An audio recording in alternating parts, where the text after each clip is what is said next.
3 secrets to success of carb cycling, but I'm going to start off by telling you 3 common carb cycling mistakes that people make, and then how to correct them, which will give you the success. So what is carb cycling? Well, if you're watching this video, you probably know what it is. It's simply having high carb days or low carb days throughout the week, and with the hopes of burning body fat and possibly building muscle too.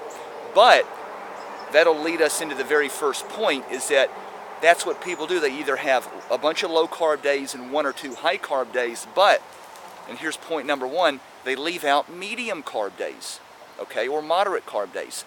High days, low days, yes, but you got to have some moderate medium days in there as well. Okay, reason number 2, or mistake number 2 rather, is that you want to, yes, you're cycling your carbs, but you also want to cycle your protein and your fats. People leave that out. People forget to cycle their protein and their fats. And by the way, while we're on here, let me go on ahead and introduce myself. Guys, Jeff Koo is my name. I'm the purveyor of WetWolfTraining.com and Wet Wolf Nutrition.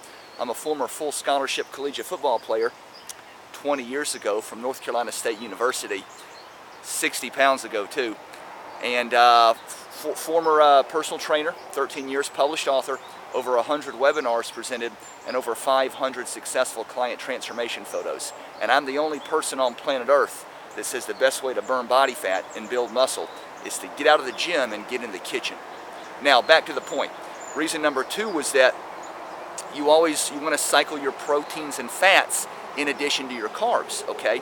So on your higher carb days, you want to have your lower protein, lower fats. And on your low carb days, you want to raise your proteins and fats some.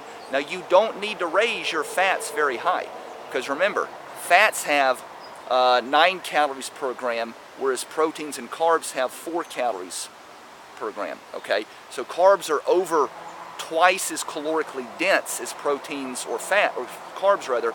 So you don't need to raise your fats very high on your lower carb days. Let's keep that in mind.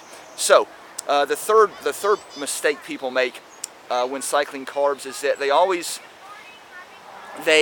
don't congruently place the high and low carb days appropriately with their rest days, weight training days, and cardio days. All right. So on your rest days, that's when you want to really have your lowest carb days. All right, because you don't need the fuel, you don't need the extra energy. All right. And on your highest energy expenditure days, when you're burning the most fuel, the most energy, for me it's usually deadlift day. Like today I'm going to do deadlifts, I'm going to eat a ton of carbs and fats. But my point I'm making is that the reason for that is if you can congruently match up your higher carb days with your higher energy expenditure days, it will aid in nutrient partitioning. And all that means is the food you eat, the carbs you eat, will be better allocated and more efficiently used and partitioned in the muscle building, metabolism boosting process.